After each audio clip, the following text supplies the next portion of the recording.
왕방년의 이름은 조선을 지킨 영웅처럼 먼저 불리지는 않습니다. 사육신처럼 목숨을 걸고 단종 보기를 꾀한 인물도 아니고 엄흥도처럼 죽은 뒤에 단종을 거두어 끝까지 예를 지킨 사람으로 먼저 떠오르는 것도 아닙니다. 그런데도 사람들은 단종의 마지막을 말할 때 왕방년이라는 이름을 자주 함께 꺼냅니다.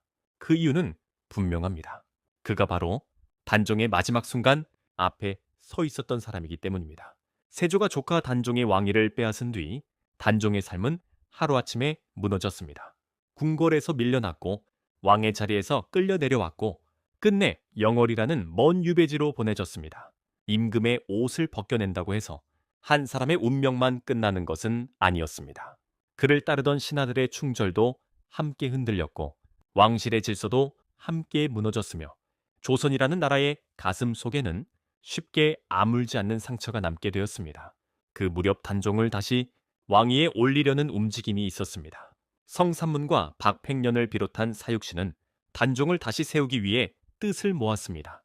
그러나 그 계획은 발각되었고 관련된 사람들은 참혹한 죽음을 맞았습니다. 거사가 실패하자 세조에게 단종은 더 이상 살려둘 수 없는 존재가 되었습니다. 살아있다는 것만으로도 언젠가 다시 왕권의 불씨가 될 수 있다고 여겨졌기 때문입니다. 결국 어린 단종에게는 끝내 사약이 내려졌습니다. 바로 그 명을 들고 간 인물이 왕방년이었습니다. 그는 의금부도사였습니다. 왕명을 전달해야 하는 자리에 있었고 권력이 내린 명령을 거역할 수 없는 위치에 있었습니다. 하지만 기록과 전승 속에서 전해지는 왕방년의 모습은 차갑고 무심한 관리가 아닙니다. 그는 단종 앞에서 차마 어찌할 바를 몰라 괴로워한 인물로 남아 있습니다. 그 점이 왕방년을 더욱 비극적인 이름으로 만들었습니다. 상상해보면 장면은 더욱 처연합니다. 영월의 외진 땅, 초가집 몇 채가 놓인 적막한 유배지, 궁궐에 붉은 기둥도 없고 호위하던 신하들의 줄도 없고 옥좌도 의식도 음악도 없습니다. 그저 차가운 마당과 멍석 하나 깔린 자리, 그리고 한때 조선의 임금이었던 젊은 사람이 고요히 앉아있을 뿐입니다. 그 앞에 선 왕방년은 사약을 들고도 선뜻 다가가지 못합니다. 이 장면이야말로 단종의 몰락이 어디까지 갔는지를 보여주는 가장 아픈 순간이었습니다. 왕방년은 분명 명을 수행하러 간 사람입니다. 그 사실은 바뀌지 않습니다. 그는 단종을 살리러 간 것이 아니었고 세조의 결정을 막으러 간 것도 아니었습니다. 그러나 사람들은 왕방년을 냉혈한으로만 기억하지 않습니다. 왜냐하면 그 역시 눈앞의 일이 얼마나 참혹한지 알고 있었을 것이기 때문입니다. 그가 들고 간 사약 한 그릇은 한 사람의 생명만 끊는 것이 아니라 왕위를 빼앗긴 어린 임금의 마지막 희망까지 끊는 것이었고 조선 왕실이 품고 있던 비극을 돌이킬 수 없는 자리까지 밀어넣는 것이었기 때문입니다. 전해지는 이야기 속에 왕방년은 단종 앞에서 말을 쉽게 잇지 못합니다. 무슨 말을 해야 할지 몰랐고 어떻게 얼굴을 들어야 할지도 몰랐으며 명령을 전해야 한다는 사실과 사람으로서 차마 그럴 수 없다는 마음 사이에서 무너지고 흔들렸습니다. 권력의 명령은 분명했지만 그 명령을 손으로 옮기는 사람의 마음까지 돌로 만들지는 못했던 것입니다. 그래서 왕방년의 이름은 충신의 이름으로 남기보다 인간의 괴로움이 응고된 이름으로 남았습니다.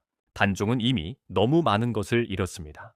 왕위도 잃었고 자유도 잃었고 자신을 위해 울어줄 사람들까지 하나둘 사라져갔습니다. 사육신은 죽음으로 뜻을 지켰고 생육신은 세상을 등지고 저리를 지켰습니다. 그러나 정작 단종 자신은 살아남은 채 외롭게 마지막을 기다려야 했습니다. 그 마지막 문턱을 넘게 한 사람이 왕방년이었습니다. 그래서 그의 이름을 들으면 사람들은 단종의 죽음만이 아니라 그 죽음을 둘러싼 인간들의 무너짐까지 떠올리게 됩니다.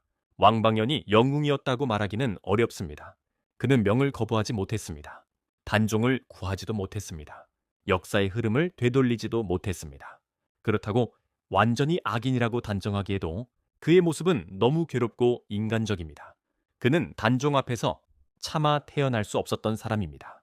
웃으며 명을 전하지 못했고 의기양양하게 돌아서지도 못했으며 오히려 그 자리에 선 자신을 견디기 힘들어했던 인물로 남아 있습니다.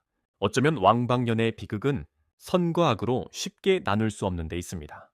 그는 권력의 편에 서 있었지만 마음까지 권력의 사람이 되지는 못했습니다. 명을 수행했지만 그 일이 옳다고 믿으며 움직인 사람도 아니었습니다.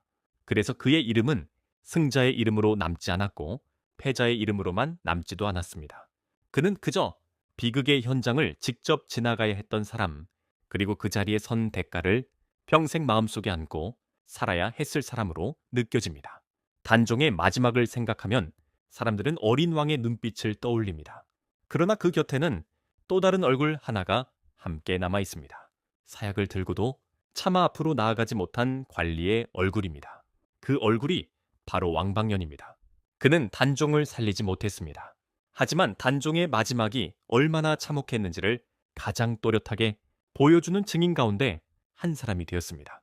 결국 왕방년은 단종의 죽음을 막지 못한 채 돌아섰습니다. 그러나 그날 영월의 초가집 마당에서 그가 본 장면은 쉽게 지워지지 않았을 것입니다. 멍석 위에 앉은 젊은 왕, 숨조차 무겁게 내려앉던 정막, 차가운 명령이 담긴 사약, 그리고 그 앞에서 사람으로서 무너질 수밖에 없었던 자신의 마음. 그래서 왕방년은 단종을 죽이러 간 사람으로만 기억되지 않습니다. 사약을 들고 갔지만 끝내 태어날 수 없었던 사람, 권력의 명령을 받았지만 양심의 떨림까지 죽이지는 못했던 사람, 단종의 마지막 앞에서 관리이기 전에 인간으로 흔들린 사람, 그 이름이 바로 왕방년입니다.